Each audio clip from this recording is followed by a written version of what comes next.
Welcome to Organizational Sherlocks, the podcast where business meets psychology and your organizational puzzles meet their match. Join us for captivating stories and practical solutions to unravel your toughest challenges. I'm Dr. Elizabeth Fleming. And I'm Morgan Ashworth, your guides to a prescription for business success. Let's dive in. Well, hey, listeners, we're really excited to have you with us today. I was thinking about how to introduce our first guest of season 3. And there were 3 things that came to mind. 1, I think this is a super cool topic, talking about AI. 2, we have an amazing guest, and as I mentioned, he is the first one of season 3. And 3, you may notice that our last names are the same, and that's because he's my husband. So this should be a really fun episode. Can't wait to get started. So I will just take a moment to say and I guess welcome you to Matt Fleming, who is the Vice President of Technology at Boyer and Associates. I'm going to let you, Matt, talk a little bit about Boyer and what you do there. So take it away. Thanks. Good to be with you both today. Yeah, so Boyer and Associates has been around for about 30 years or so, a little longer than that, and we are a Microsoft Business Applications implementer. So what that means to the audience there, we work with ERP, finance, and CRM like sales, service, all those other different business applications that are out there in the Microsoft stack.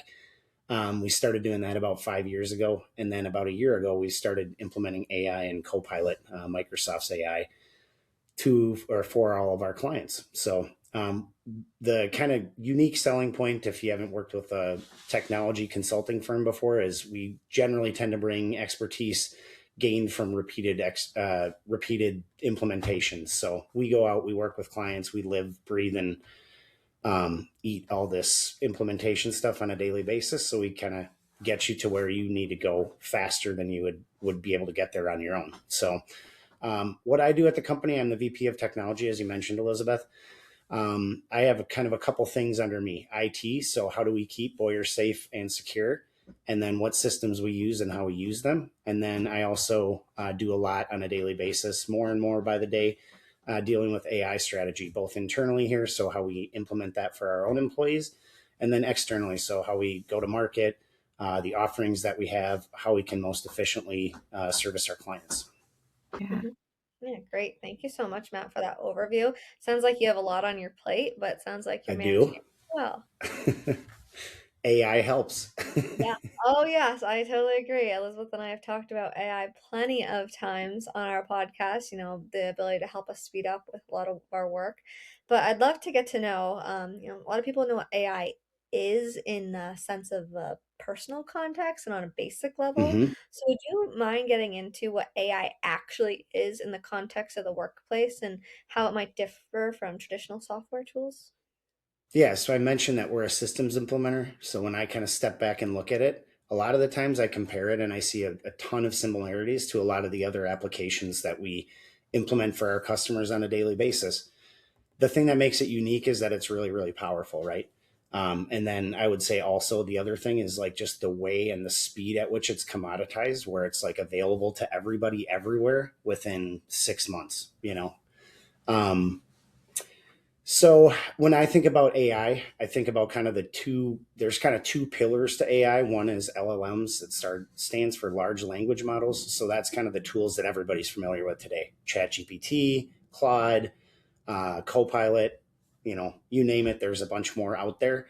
And then there's kind of the agentic capabilities there. And what those are kind of purpose-built tools to help you automate and streamline repetitive processes that you might have in your business. I mentioned the commoditization. The other thing that I think is different about it is just how quickly it's evolving. So traditionally, like working with Microsoft, when I first started 15 years ago, it was kind of like all the applications got one kind of big, huge yearly update, and then they changed that along the way. Now it was twice a year an update. Then we look at AI and what's happening with AI. In the last 6 months on the Copilot side of things, there's been 400 or more new features added. So just kind of the velocity of how things are changing and evolving is absolutely kind of mind-bending to me. Yeah, that is a lot of updates and a lot of new features to add. I do see softwares updating themselves much more frequently, and I think that is related to any of those AI inclusions that are getting added to those softwares. Likely, it was once or twice a year, and then just in the past year, I'm seeing them almost on a weekly, if not multiple times a week basis. That's personally what I'm seeing with the softwares we use, but I do know some of the software has a AI inside it. Yeah, absolutely. I'm seeing that a lot too, just even things that I've been using for years and years. And kind of all of a sudden you go in there and have AI help you build this image or whatever it might be. And so I think, and I'd be curious your point or your viewpoint on this, Matt. But I think all of these other kind of the software companies, Microsoft included, they're kind of realizing that, hey, we better figure out how to integrate this and make it work. And I wonder Absolutely. if I wonder if the organizations or the clients that you work with are also kind of feeling that pressure as well. I would say, yeah, to come back to your Microsoft question specifically, probably about a year and a half ago, 2 years ago, once ChatGPT hit and that kind of stuff, the business leaders at Boyer, including myself, like we knew something was there. We didn't know how seriously to take it. We knew something big was going to happen. We knew it was going to have an effect and change the way that we worked. And then probably about 18 months ago, a lot of us at Boyer have some connections within Microsoft. We've worked with people at previous companies that have moved over there, that kind of a thing. And we started having some conversations with those people. And what Microsoft said is basically, if AI is not in your product, you don't have a product anymore. We're not going to fund any more advancements in said products. So we need to start thinking about how we plug AI into everything. So once that happened, we kind of popped our head up and said, okay, this is real. Microsoft's going to get behind this. It's not going to go anywhere. So how do we look at that? What things can we do to service our clients?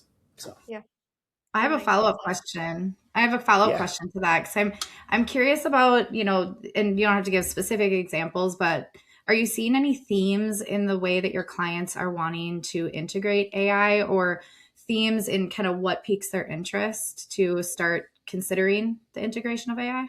it's very interesting because I think from like the consumer point of view, a lot of people understand the large language model concepts of like, oh, I can flip open ChatGPT and get my meal plan for the week, or whatever, it'll help me plan a trip, those types of things.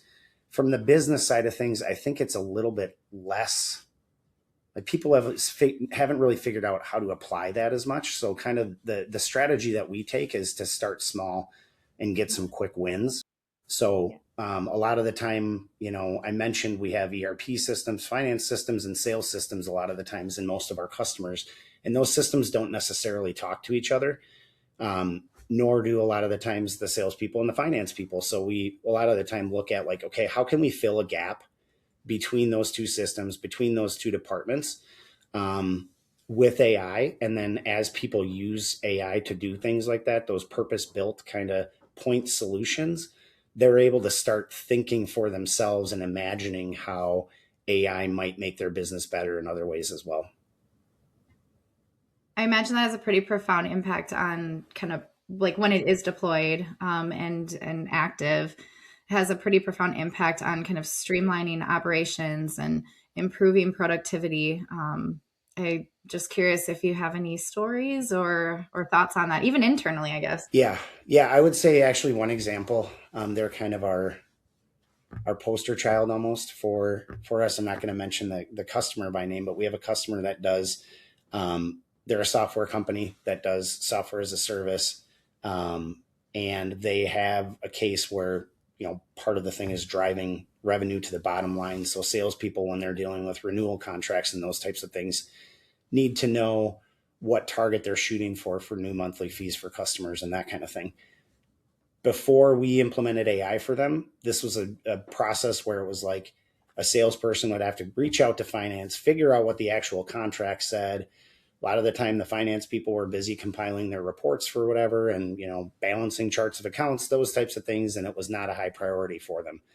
So on average, I would say about 2 days from when the salesperson asked for information to when that finance person was able to provide the information that they needed to kind of move their sales process forward when we implemented AI, we actually gave them, the salespeople, a targeted kind of view of the financial information that they needed.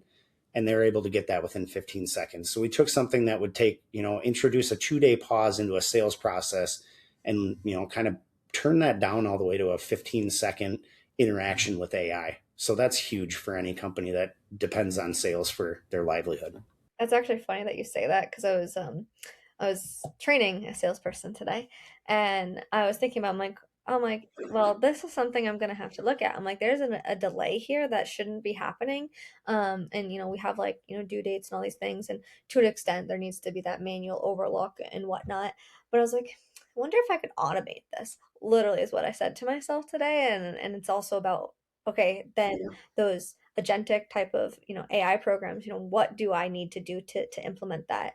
In fact, anytime we're looking at a new vendor for software, my first question is, what AI are you implementing right now? And can you give me some examples of how it's affecting your software? Yeah. And then do you have any AI implemented right now? Can you tell me about it? Can I get can I get customer references regarding the AI specifically? Since a lot of organizations can also say, yes, there's AI developing, but you never know. There's always those verbal sales tactics that sometimes don't come to fruition. Amen. Yeah, you asked about some internal use cases as well. So one process, obviously, we deal with a lot of contracts. We need statements of work so we can start working with our clients. That process for us was always painful. We always just had somebody that it was, we're a small business. It's 50 employees. So it's not like we have millions of contracts going out. We don't have one person where that's their full-time job to do that. So a lot of the time it was salesperson coordinating with the sales admin, them having to go back and forth, ask questions here and there. That sales admin having to do things and then send out that contract finally. Oh, we got the contract back in. They have to move a document around. They got to follow up with the salesperson. We did all that with AI as well. So now our workflow for that is basically the salesperson finds the document that they want. They provide the agent with a link to that document. The agent looks at the document, figures out where the signature should be placed into it. They tell the agent, here's who I want you to send those to. And then the agent takes care of the rest. So it gets someone's signature externally first, then we get our CEO's signature next. Once that happens, it's communicating with the salesperson along the way so that they know, hey, your customer just signed this thing. Hey, we signed it internally. Now I have it in our document location where we share that stuff at. So again, that's another one of those areas where it's like not super priority other than the fact that we can't start work for someone if we don't have a contract with them. But it's not something where, it's a super high value add type of a situation. We just need something to get the contracts executed. So I would say it does automate it in the sense that there's not like a manual tracking of it. Would you say though that there's ever, maybe like blocks or, if you're waiting on say a client to sign something or you're waiting on the one of the people that are affected by this agentic, system, if they're waiting on something from that person, it could still stall the program. So would you say that there's ever a time that you need that manual oversight or maybe that manual oversight doesn't get done necessarily because the agentic system is too dependent upon too? Something I like to ask. No, because it really, like, we don't engage the agent until we have a contract that we know is going to send out in that particular case. So, and then we can build in things, oversight in there, right? Where I can come back to that same agent and ask it, where is this contract at? And it can go out, call the signature system that we're using, and it'll say, we're still waiting on signatures from this person. So, Yeah, that's Oh, that's kind of fun. what I was asking. Is like if you're waiting on mhm. things, will it call it out for you, or do you have to Yep. kind of manually go in and ask about it? Absolutely. And right now a lot of the times it's not too bad for us because like most clients when they're ready to sign a document want to get started within a few weeks. So it's usually takes a day or two turnaround. Maybe they go on vacation or something like that. But I think like our phase 2, we talked about starting small. We don't have any communication, follow-up, reminder stuff going on with the signers at all, but our phase 2 will easily implement that. So bother So, someone after 2 days if they didn't say anything back yet, right? Yeah, yeah, that's yeah, which is totally fair. important. I'd be someone who would need that reminder, let's be honest. So I would benefit from AI in that sense. I am curious though too, if we can continue on that use case a little bit, kind of that you have internally or even externally, whatever way you want to take it. I imagine that what used to be manual that is now kind of augmented by AI or I mean, I don't know if it's replaced, but augmented, I'll go there.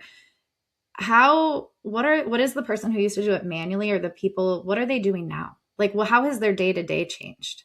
Yeah. So I can introduce another use case where we get a lot of Microsoft leads as well. Like I said, there's a very strong relationship. We know we're very good at talking to Microsoft and telling them what we do well, and they're very good at sending us leads because they understand us. Part of that process is on the Microsoft side, kind of managed through a system that they have. It comes into an email address.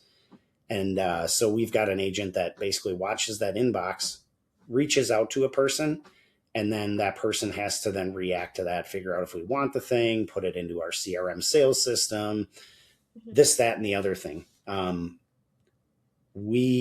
agent that we developed and recently released probably saves and gives that person back about 20% of their time a week. So they're also a marketing resource for us. So that's, I mean, figure out how you want to use that time, right? A lot more time spent figuring out what the message needs to be here, understanding the market so that we can talk to our clients better, all of those things. So I think that's kind of the big deal. Like, what does AI do for you? In a work sense, it gives you back time so that you can work on higher level, more strategic tasks. Yeah. Yeah, I think that is so important because oftentimes the strategy gets pushed aside for the day-to-day work that, Mm-hmm. it's more customer facing in a way that has to get done. And so when you can focus on the strategy and you can spend the time thinking and really reviewing the philosophy of behind what you're doing, you end up being more successful. So that's great to hear that, it's not about replacing positions sometimes. Sometimes I do say, Right. because it's not always the case in different organizations, but it's also about giving time back for other focuses. Mm-hmm. Yep. I would Yeah, say and you I can. look at it too, like, just so we're talking about agentic stuff, but there's skills kind of built into those LLMs as well. Mhm. So Copilot is a really good example of this. I'm trying to be a better thought leader on LinkedIn, and so I'm doing more posts regularly, and I know that posts that have carousels get more engagement to them. Um, about 30 minutes before this call, I used the PowerPoint agent in Copilot Studio to kind of take my post, put it into a carousel, and the results that I got without providing any other detail other than just the post that I wanted to throw up there, uh, kind of mind bending, really. Like, it pulled a full report together for me, 7 slides, 5 or 6 different references to like actual research. Um, Whereas I love slides, I don't like building slides, and it's hard a lot of the time to find those backup Mhm. references and all that kind of stuff. So now rather than me building the stuff, I have to look at it, figure out what I want to tweak and change, which references I'm going to use, familiarize myself back with that reference. So it's flipped something there where it's almost like I have an intern that is coming and giving me everything that I need.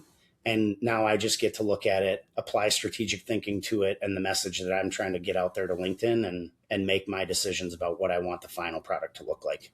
Yeah. So I think it's really important that you kind of called that out of not only do you create it and it looks ready to go, but you actually do review it. And it's that there's that absolutely. still like human factor where you're confirming the correctness, but it Yes. almost helps you take it that next step. And then you're also learning from that next step. Like you said, like there's research articles or something it's pulling from. And so you actually get to go in and check those out and see if they really, one, do apply, but two, it's something that you may have not been able to access before. Yeah.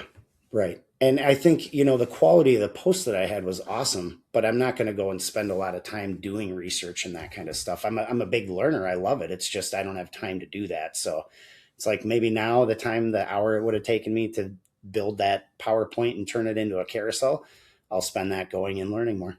So, Yeah. Yeah. Yeah. I like what you said about kind of turning it on its head. And this is something in academia I'm seeing a lot too, and there's a lot of questions, of course, as you know, about will this replace jobs or will this, decrease our ability to critically think about things. Like those questions are out there, people are debating them, all of those things. But I actually think this is a really pivotal moment in our world to be able to look at, to your point, Matt, kind of turning it on its head. Are we truly decreasing critical thinking, or are we creating more efficiency so we can go deeper? Like, that's kind of how I think about it. And you said like learning, right? If I can get access to information, I may spend more time because, say, AI is giving me back 20% of my time, going deeper and learning more and bringing that into strategy. I think there's something there, and I don't think it's a one like a one lean thought process. I think we have to kind of look more holistically about AI. And I'm just curious. It's not really a question there. I don't know. I find it really fascinating every time I learn about it from you, even, Matt. So I was actually gonna ask, when it comes to the implementation of different AI programs or the ways in which the AI is developing and the team is using it in new and different ways, I'd love to understand like the type of training that the team might have to go through, or if there's a more of a like giving more direction on how to use a software rather than doing like Yeah. a full training around it. I do feel, just as a quick preface, is I do feel your team may have expectations of this is not to replace a piece of your job and then take 2 hours or 4 hours away from your week where you then go do something else and get some of your Right. personal life back. And maybe part of it is that, but it's you have an expectation of you are to spend time on other strategic initiatives or more time on those strategic initiatives in place of the task that's the Yeah. AI is assisting you with. So what type of training or I guess expectations rollout do you do? So that's an interesting question. I think something like to kind of go off what you touched on at the end there first. We're starting to like think about this as leaders a lot from the point of view of we're in a business and our like we do time and materials projects. We don't really have materials because we deal with software all the time. Our product is time. So our consultants' time is valuable. And we're seeing that AI efficiency we're starting to feel it like kind of compress the market some. And we're kind of being forced to say, well, that thing that used to take us 8 hours before, it can't take us 8 hours anymore because our customers know it can't take us 8 hours. Our competitors are all thinking about the fact that that 8 hour task now can take 2. And so if we don't get on board with that and point our ship in that direction, we're going to lose in the market, which is obviously not what we're trying to do. That's not why I wake up every day. So that's interesting. On the training side of things, we do a lot of lunch and learns. We also have a weekly or a monthly meeting called Boyer Buzz. Every single Boyer Buzz, there's AI stuff in there. We also have a Teams channel called the AI Forum. And in that AI Forum, like on a weekly basis, we usually have 2, 3, 4 other people because, like I said, 400 features in 6 months.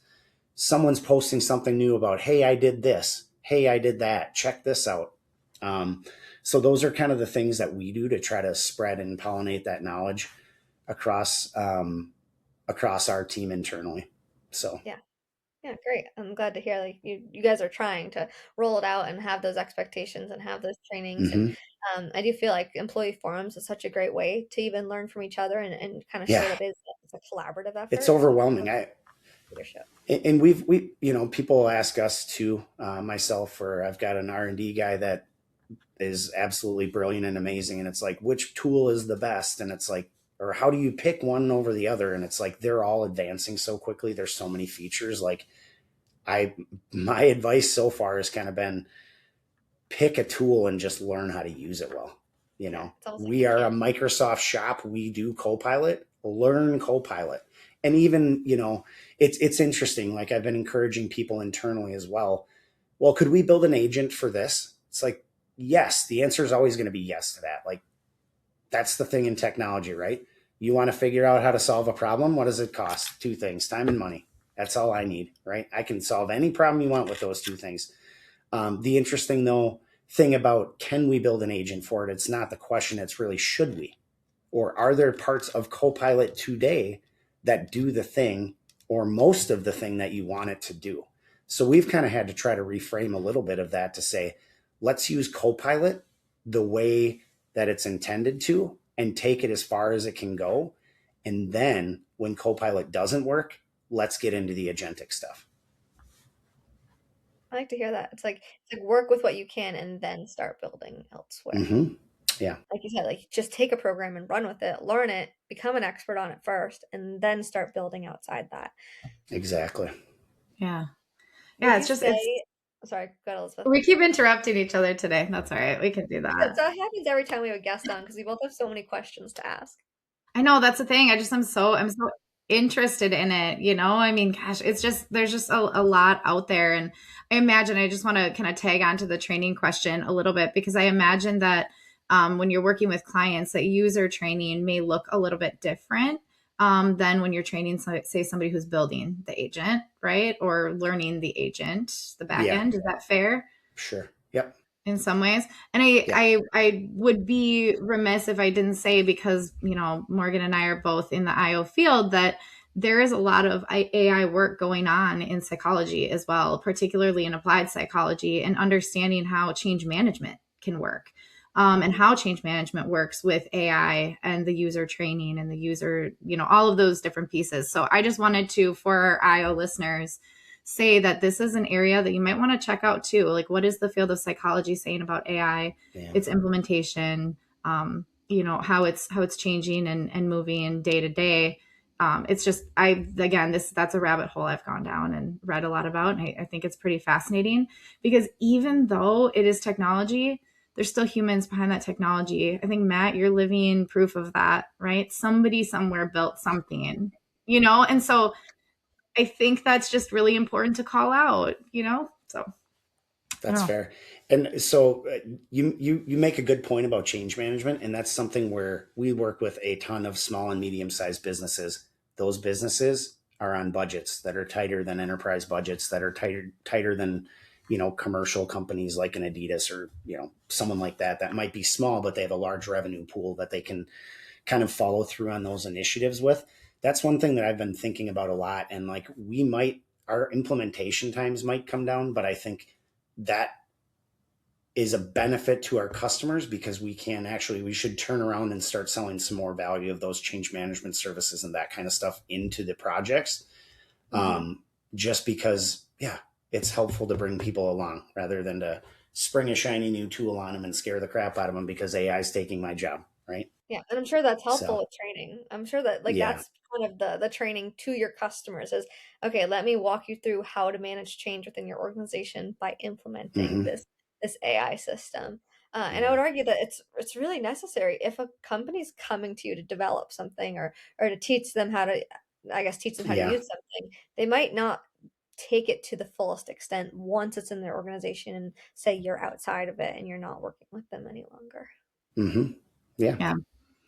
I mean, that we could go down a whole rabbit hole there. I think it's kind of like the chicken or the egg kind of thing. Like, if we're not transparent with our you know, users, our employees, right? Like, they're going to resist the change of this new technology. And I think it's partly related to, because a lot of the conversation in society right now is AI is going to replace my job, right? So can we kind of demystify the AI experience and show them how it's actually going to create more efficiency, help them spend time on the things that they really truly enjoy and want to do, and that brings them this like strong motivation. I think if we can change the narrative around it, that's, in my mind, that's really where some of that training, change Yeah. management, and really the way that you all at Boyer and Associates talk about AI and that thought leadership, I think that's what's going to change the narrative, if that makes Yeah. sense. Yeah. You talked about you know, the thought that I'm sure has went through many people's mind of it's going to take my job. I don't know what's going to happen in 5 or 10 years. It's kind of crazy. I think going back and forth, we talked about, should we even talk about that here? And I said, you don't want to hear my, my coin flip of what's going to happen. So let's not touch that. But the other thing that I kind of thought about there too, of like, what could be like another misconception around like what's going on here is people in the market and people that are working places and they go, oh, I'm too far behind with this. That's one thing where it's like, I don't think you are. You're not as far behind as you think you are. Even Mhm. using tools like ChatGPT or, you know, Copilot or whatever, I'd really strongly encourage people start using it. It's probably going to be disruptive in your workflow for a while, for a month or two, But then you're like, what you start to realize, oh, I can use AI to do this. And it's almost kind of like, for me, it took me a while, and there's still parts of the tool that I don't use. I don't use it in Outlook almost ever. It takes me forever to write an email still, but I've got 15 other ways that I've optimized where it doesn't hurt as much that it takes me that long to write an email. Right. So it's like, commit to that behavior, realize that the benefits will pay off, and it's going to change your workflow some, right? But it's going to be for the better, at least for now. Who Yeah. knows in 5 or 10 years? One risk of AI, and this is something I do bring up because, we have team members that might use ChatGPT personally. Some of them have been trained maybe to use it to supplement their work a little bit as we implement some other AI programs that, yes, we'll have full training on. But one, I guess, caution I always give them, well, separate from the you should always have human oversight after the fact, Mm-hmm. is careful of the confidential information you might be putting in. So they could be using a Absolutely. program that is public.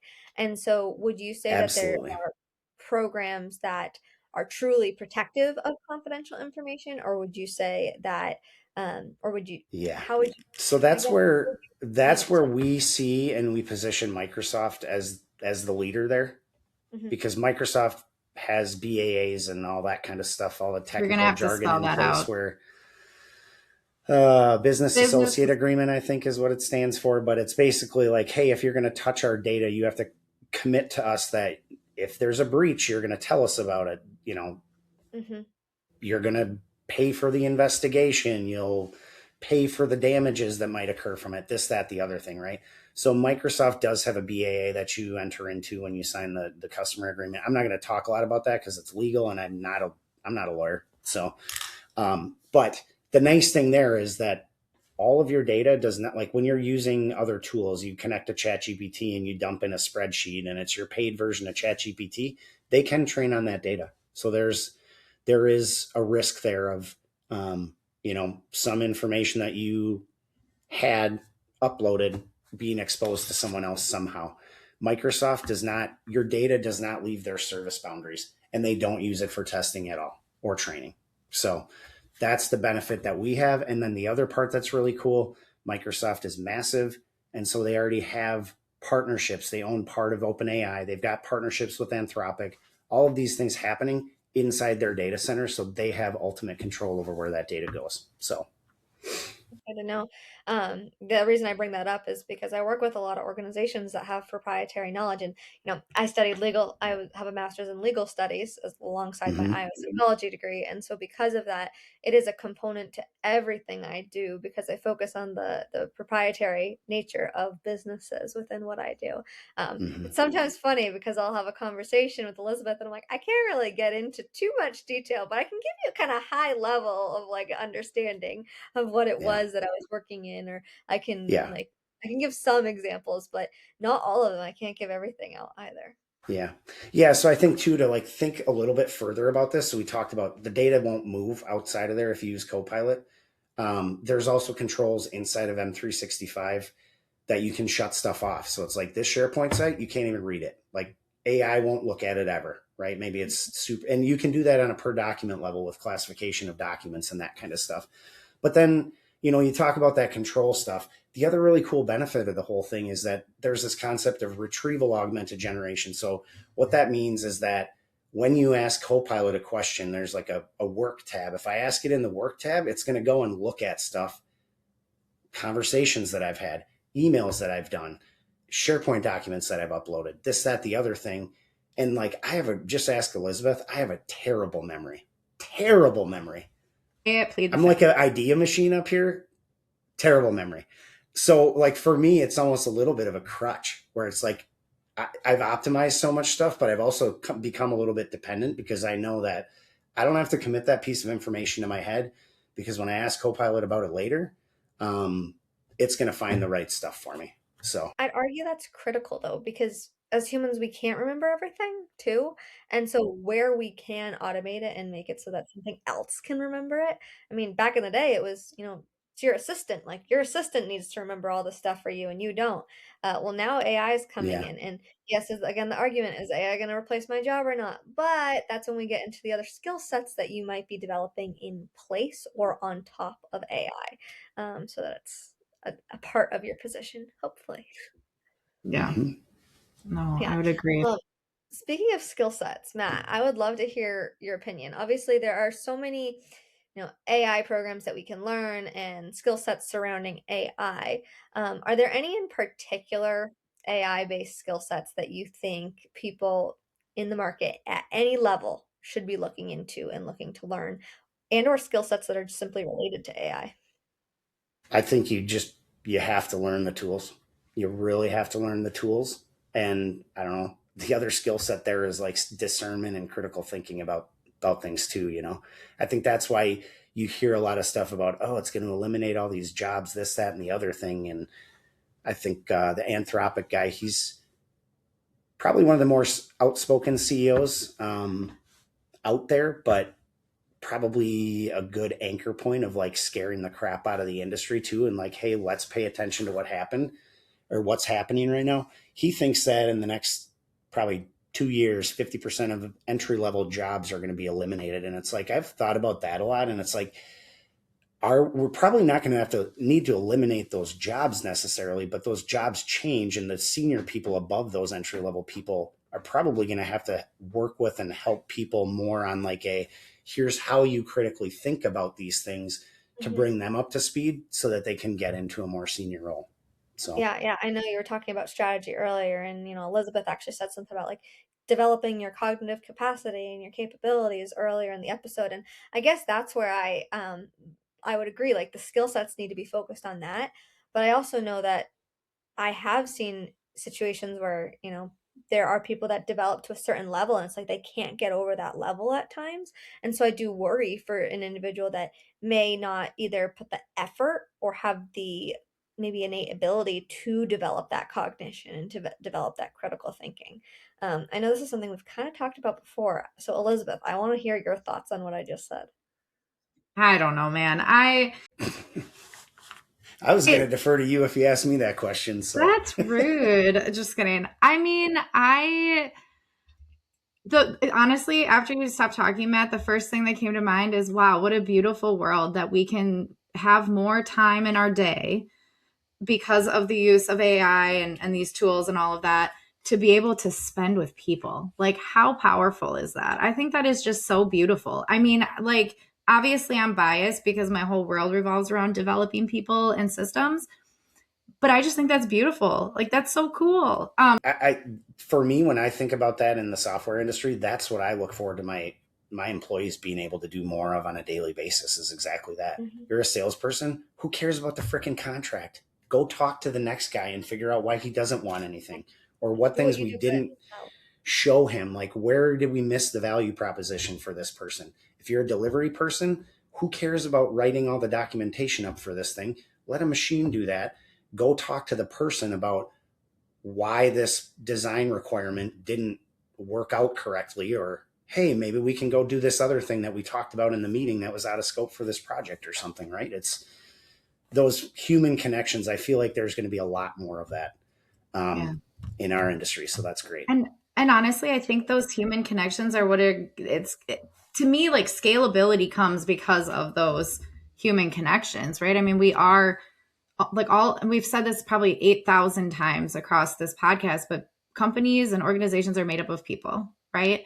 And by building those relationships, having that kind of that experience with colleagues, clients, whatever it might be, I think we're going to see businesses start scaling because they're going to be able to kind of meet people where they're at, have the conversations, like, how are how are your kids doing, that kind of stuff. You're not going to feel pressured to get into a 50-minute meeting and say, okay, Matt, what are we doing today? And what, and like keep the niceties out of it. People want to have those experiences. And I want to throw this out there Something I need to work on. Yeah. Well, as a leader, a lot of the time, sometimes it's meeting to meeting to meeting, and it's like, let's take a little bit more time to breathe. And I'm a technical guy with all these ideas, so it's like I want to get my ideas out, move on to the next one. You should listen to our podcast.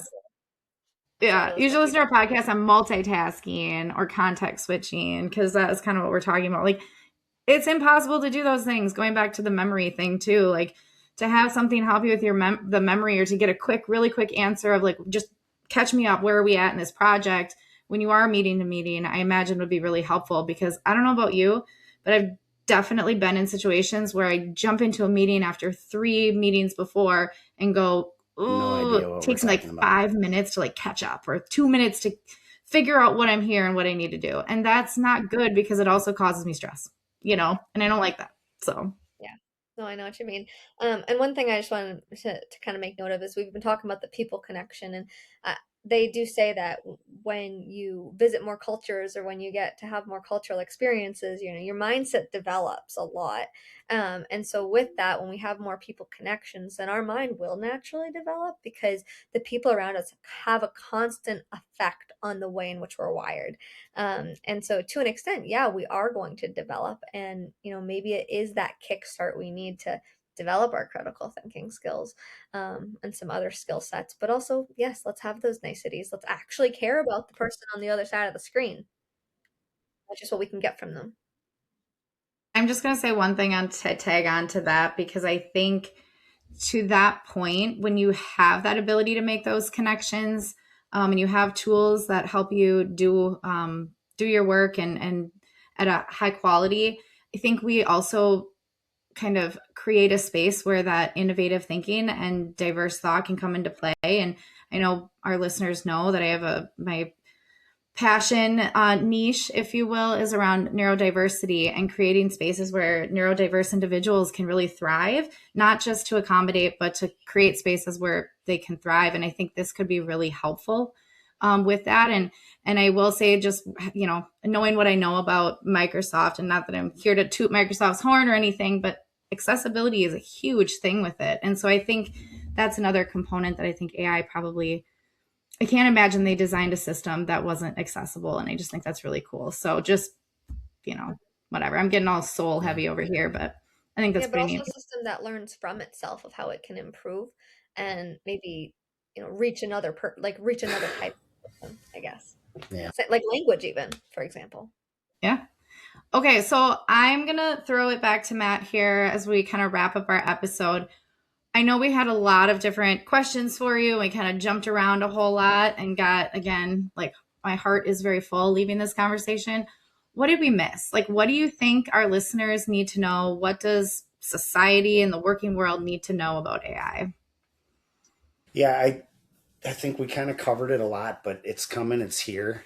It's not like, my view on the whole thing right now, I don't know where we're going to be in 5 to 10 years, but I'm going to tell you this: if you bury your head, you're going to get run over, right? Like other people, it's in our industry, it's what we like to tell people is AI is not going to take your job, at least not right now.